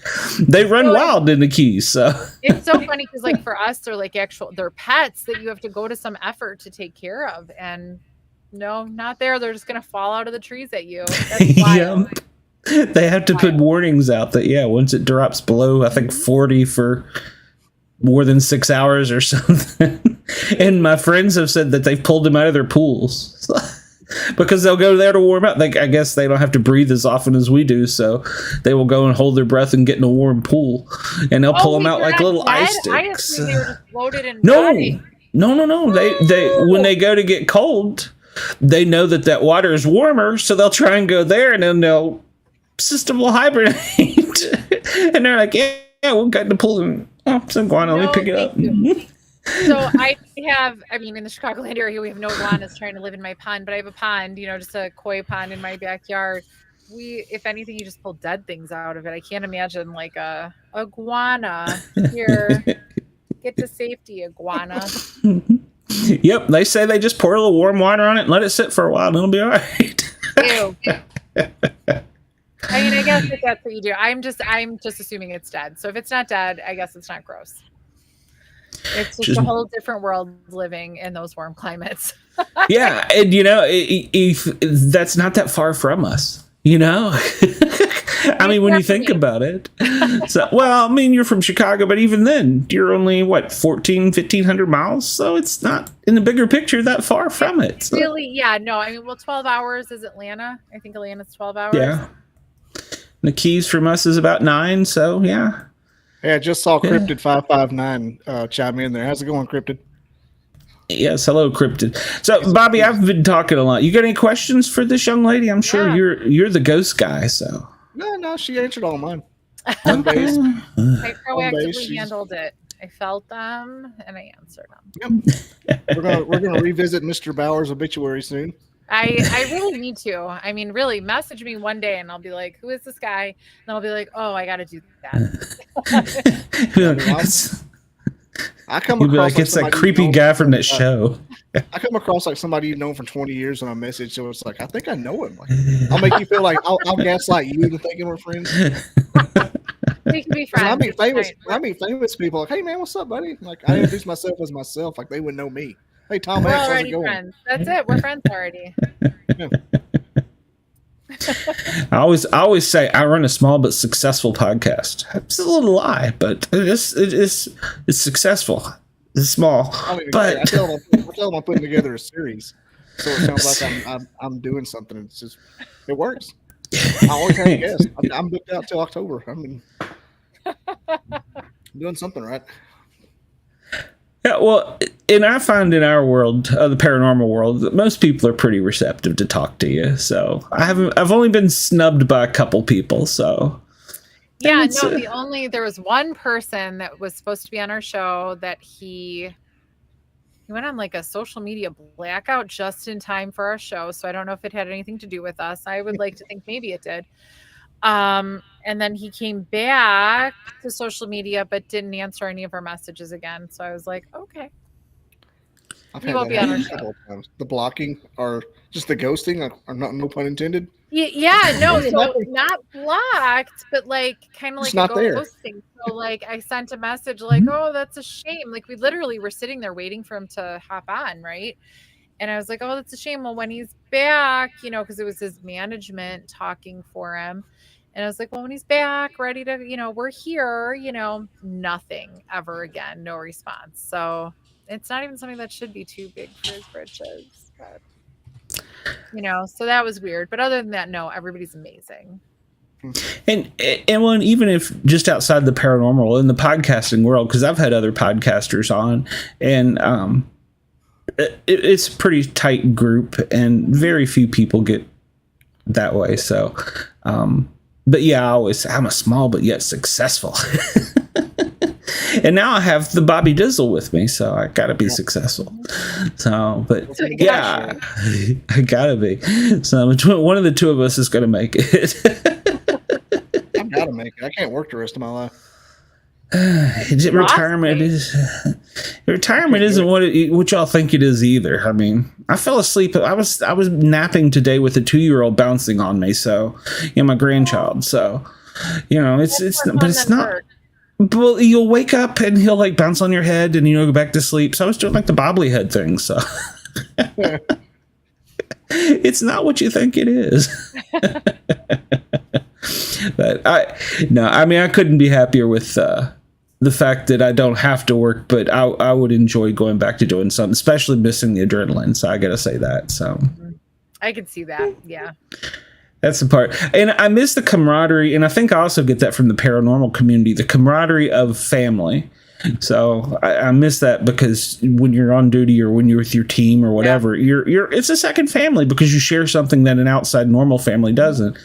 And so I think I get that from the paranormal, because like I said earlier, I was on a Jessica show, and it's like we were talking back and forth like big brother, big sister, about stories, and people are like, you guys are a little weird. I'm like, yeah. So, but yeah, I mean, so I think there is a little bit of that, but hey, I don't want to keep you all night. I'm sure you got things to do. So I'm glad that you came on, and I really hope that you consider coming back sometime. Absolutely, yeah. Any big adventures planned coming up? I have my podcast every week, Late Night Legends. So you can follow us on all kinds of social media or online, latenightlegendspodcast.com or latenightlegends.boo. So that's weird but cool. Oh, .boo. I want a .boo. Who knew? Yeah. .boo domain. How did you get that? .boo. I have a website with kind of a team of, it's kind of like where urban exploring and paranormal kind of, mix in. There's Facebook group, Facebook page, Instagram, and a website, Hella Obscura. So that's a lot of fun. And pretty soon here, July 8th, I am going to be a panelist at Chris Fleming's Pop-Up Paracon in Woodstock, Illinois. Ooh. I am so excited. When I got that message, I literally I was at work and I jumped up and down. So Dave Schrader's going to be the host of the panel. Shane Pittman's going to be on it. So literally just to be on stage with them, coolest thing ever. So I'm really excited about that. And of course I had a commitment with my kids earlier in the day. We're going to do the Savage Race, an obstacle course race. So I'm literally going to then fly to a hotel, clean up, and get to this Paracon with bells on. I'm so excited. Cool. So that's my big stuff coming up. That's, that I know of. Who knows? And always schoolwork, getting my master's, always work and busy all the time. So pretty excited and looking. And of course, I filled a lot of my time already, but always looking for, new homes to go volunteer and go interact just with history and the ghosts. I love the history part kind of the most, and the ghosts are the bonus. So cool. Preserving history. Cool. Show you there. I love history. Awesome. Well, you're welcome back anytime. We do this every Wednesday night, have a guest, and then on Saturdays I have and I call it the Misfits. We can talk about anything from paranormal to emergency medicine to politics, and it's just a show where we get together and BS and carry on for 2 hours. So if you're ever bored one Saturday night and you want to hop on, just let me know. We would love to have you in as a panelist, and you will get heckled by a mannequin. I just got to warn you. Bobby has been traumatized. So much. I don't know. I'm a little traumatized. It took Bobby a few weeks to get over it, but he did. Not over it. Well, you're from Alabama. It's kind of hard to tell. So I just know it's about to happen here as soon as she leaves the stage. I know it's about to happen again. She's like, please don't go, Carol. As soon as Carol leaves, it's going to come back. She's going to be here. Mommy, leave the light on. So, but and of course you're welcome to stay around. We're gonna hang around for a little bit longer. Some other people normally hop in here. I'm surprised they haven't got in here yet, so I should probably send a message say come on in. But yeah, you're more than welcome to hang around with that too. I admit, I'm gonna go grab dinner. It's dinner time. Yeah, that's probably more important. You got to feed the kids. So, what's for dinner? Anything good? We might come join you. HelloFresh. It's always HelloFresh. We love HelloFresh. It's the firecracker meatballs. Every time they have it, we get it. The missus made a new recipe tonight, and it was a smoked sausage taco. So that was actually kind of good. Yeah, it was one of those that kind of come in from work, and she's like, "Oh, we're gonna have something quick." So no, that sounds delightful. Yeah, it was actually pretty good. Now that the mannequin's here, you're out. It's been wonderful. Thank you so much for having me. I totally appreciate it. Well, we're glad you're here. Okay, very good. I'll message you later in the week and we'll catch up. Perfect. All right. Bye-bye. Bye-bye. Yeah. Well, I guess I just scare everyone away. Bye. Yeah, JT, you scare everybody away. How are you, JT? In Shelton? Keep me out of this shot. Oh, look, you scared Bobby off. Have you noticed every single time Shelton comes on, Bobby does leave. He does. I think you scare him. Why are you so scared of me? Them eyes looking around. It's the eyes. I see you. I'm not mature enough to differentiate. That's one person. I don't have the brain power to. So, I mean, JT Shelton, you were backstage some during that, and I know you were on the show watching. So, did you learn anything today? I sure did. I don't know What? JT. He wasn't around. yeah, I was watching in Oh, the other room. so what'd you learn? Ghosts are real. Oh, and I already knew that. Oh yeah. Do you have any ghost stories, Shelton? I don't think I should tell him. Yeah, probably not. No, we ain't gonna talk about it tonight. Yeah, not Okay. tonight. Okay. Well, then you're gonna have to tell us another night. We're eventually gonna make you tell it. As Bobby says, the cat of nine tails to beat it out of you. So, Yeah. Get the cat of nine Well, tails. it's just. I mean, I think we've talked about them already, like backstage, but okay. All right. Well, that's cool. How'd you get her to come on the show? How did I get Sarah? Or, yeah, it was simple. I just asked. Okay. What do That's you how I think? get all my people too, but you never know. No, and I actually didn't have any mutual friends or anything. I just messaged her and said, "Hey, I run a small but successful podcast." So, It's not abnormal nowadays just to be on a podcast. I don't think people just do it. I'm like, why? What do you have to? Why would you be on this stupid shit?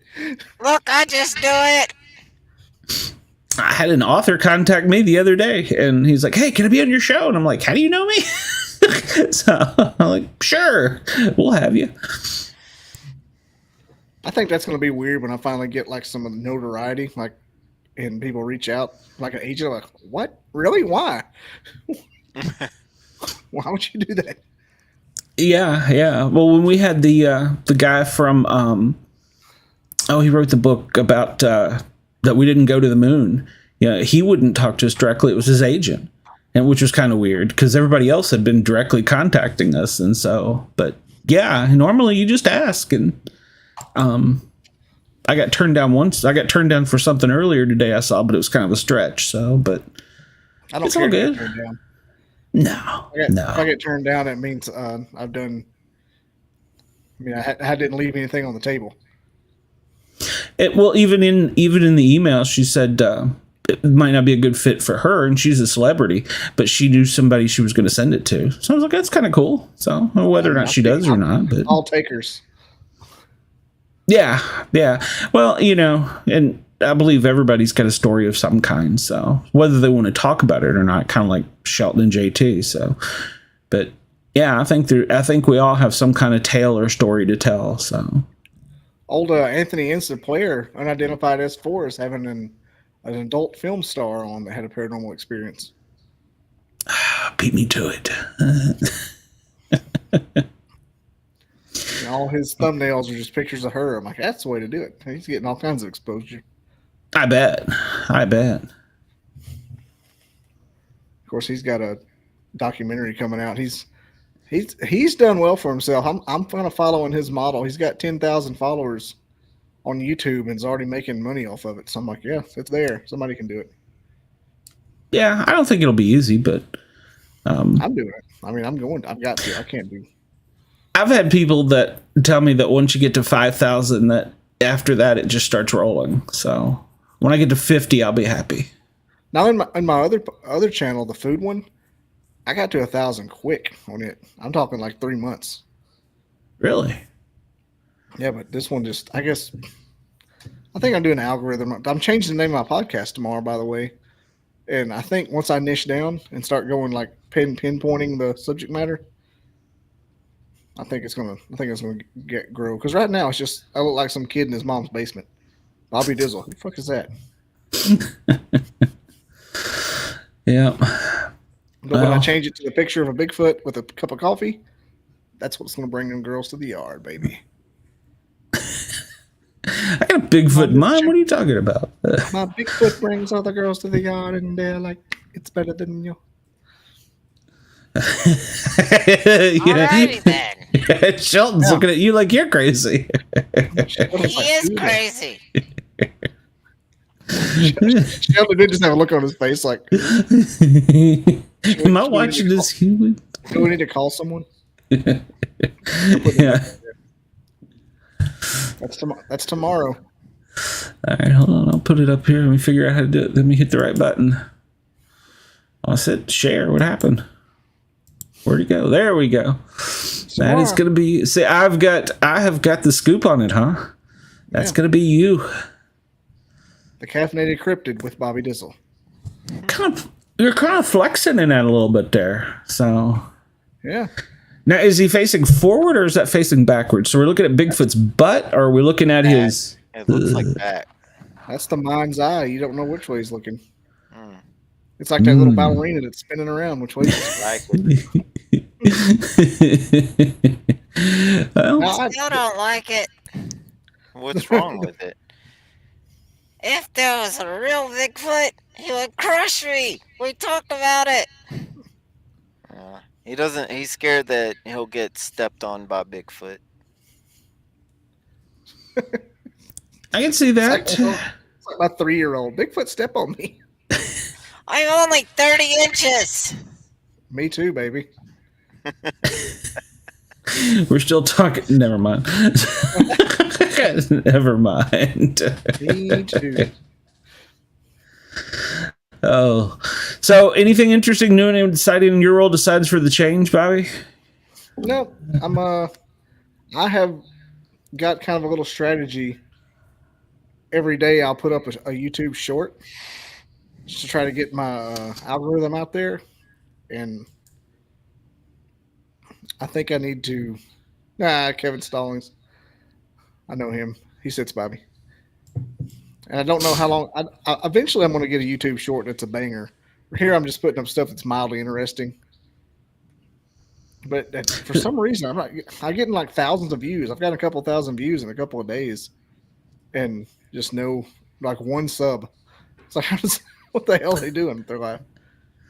What about? So you don't think the shorts is better than being on TikTok? I put them on TikTok too. Okay. I put the short on everything. Just throw that shorty out there. All right. Yep. How about you, JT? Shelton, anything new and exciting in your world in the past few days? Not really.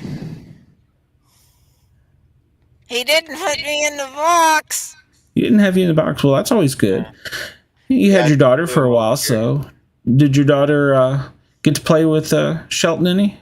No, other than the only time she saw him was the other night when she came in here when we were doing the show, trying to touch his nose.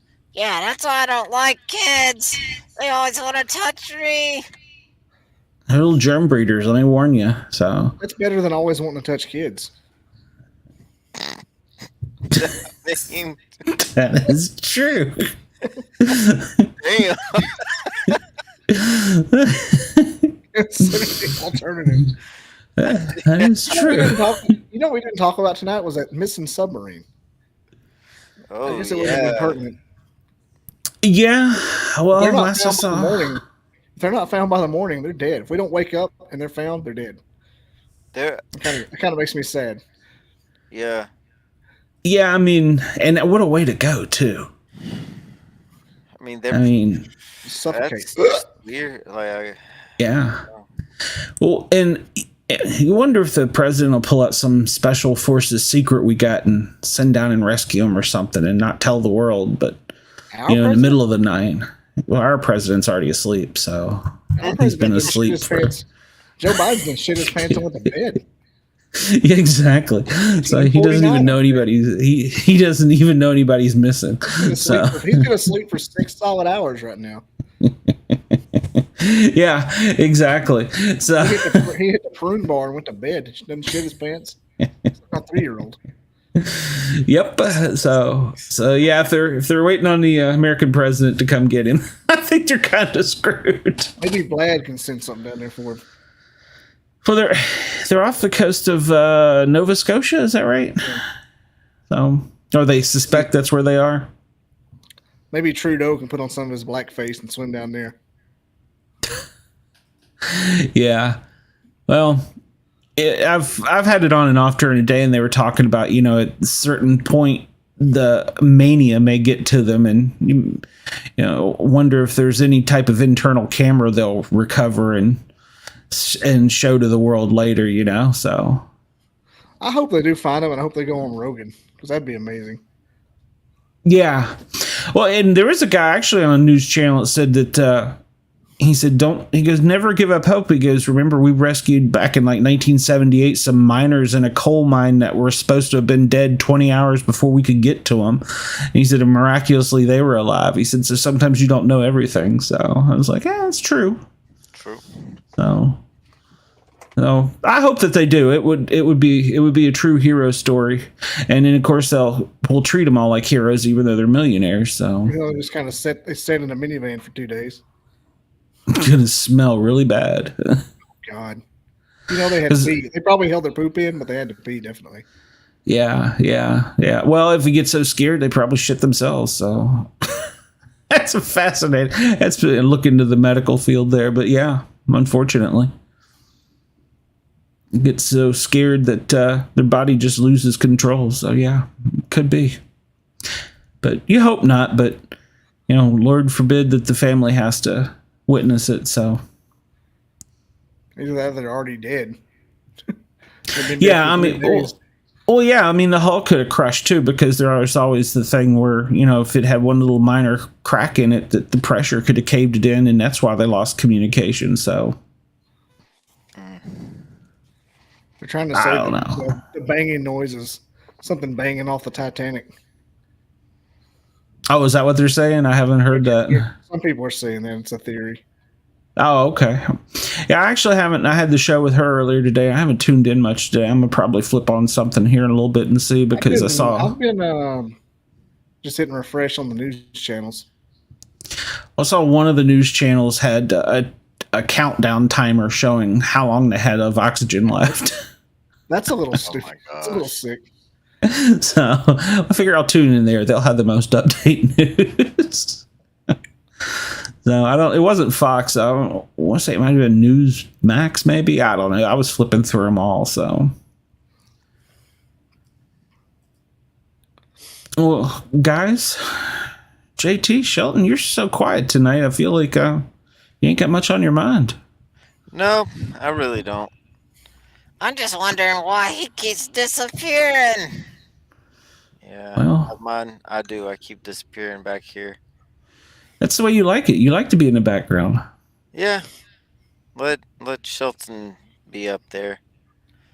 It's like he's I don't buzzing. mind at all. Shelton's the star. Well, we tried that with having you each having your own camera. So Yeah, that didn't work out too well. No. His camera wasn't working well. Gotcha. Kevin says you look like the ghosts from Jedi's from Star Wars, fading in and out. Well, I guess, and we hope Brenda gets her personal stuff taken care of and can come back next week. So, but Bobby, I love having you on the show, man. You're welcome anytime on here. It sharpens my I'm gonna chops. find somebody special to come in Saturday. Well, who are you talking about? Don't worry about it right now. Oh, he's gonna off you. Oh God, believe it. He's He said, "Don't worry about moving it." around. Like he didn't let me put him in this box the last time. That's right. Oh. I'm never going back in that thing. I don't like it. It's like a little coffin, isn't it? Who knows? He might bury me in it. Can't never tell. So, well, next week we're going to have a professional animal communicator. She's a published author, and she talks to animals. Leslie is her name. So she's been seen on the Animal Planet and several outdoor networks talking to animals. So Leslie Cicineri, I'm probably saying that wrong. No, she talks to angels. Angels, yeah. She talks to angels. Never mentions the word addiction. Wow, I didn't know you did karaoke. I'm drunk. So is that what's been in that Alabama Cup? Oh Lord. You've had a liter of vodka. All right, now I know how Bobby does the show. Kevin, how do you put up with this? So He's codependent. I need to. Well, I'm glad. I hope Kevin subscribes to my channel. Yeah, everybody, make sure to check out Bobby Dizzle soon. Are you gonna have a new www. something soon too, or? So let's go behind the curtain here. I kind of planned this about a year ago, not knowing what would do. I wanted to have different shows, so I called my podcast the Bobby Dizzle Podcast Network. Oh, so it'll always be at bobbydizzle.com, but with different gotcha. drop downs. And I may make another domain that forwards to Bobby Dizzle, like the caffeinatedcryptid.com forwards to Bobby Dizzle. But I want to be like an agency, like a talent agency, a marketing firm. So Bobby Dizzle, the BDP Media Works. Bobby Dizzle Network. So, it's kind of like me, where I always say this is a show of Nightlight Studio. So yeah, it'll always be bobbydizzle.com. Okay, cool.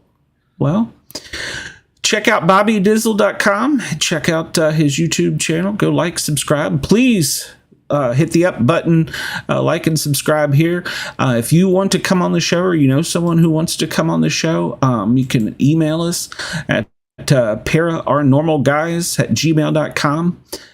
We're always looking for anybody that's got a story to tell. It doesn't have to be necessarily some cryptid creature or something that goes bump in the night. It could be just something you want to talk about. We'll have you on. We ain't scared.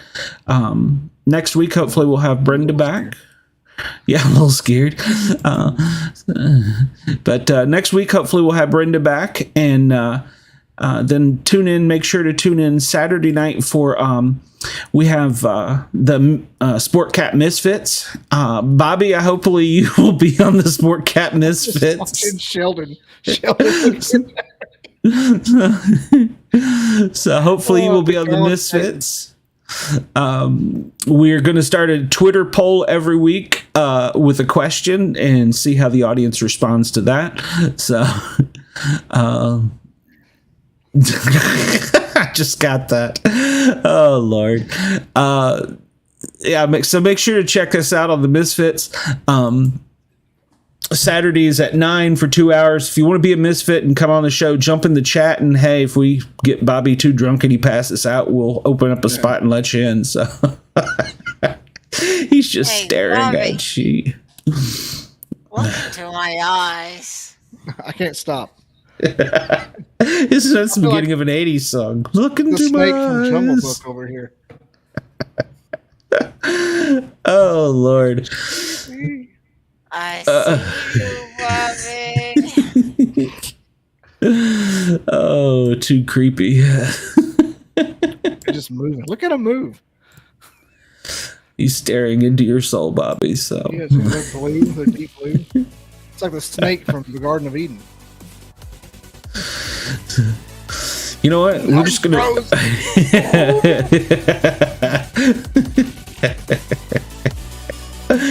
Everybody, I appreciate your support in watching tonight.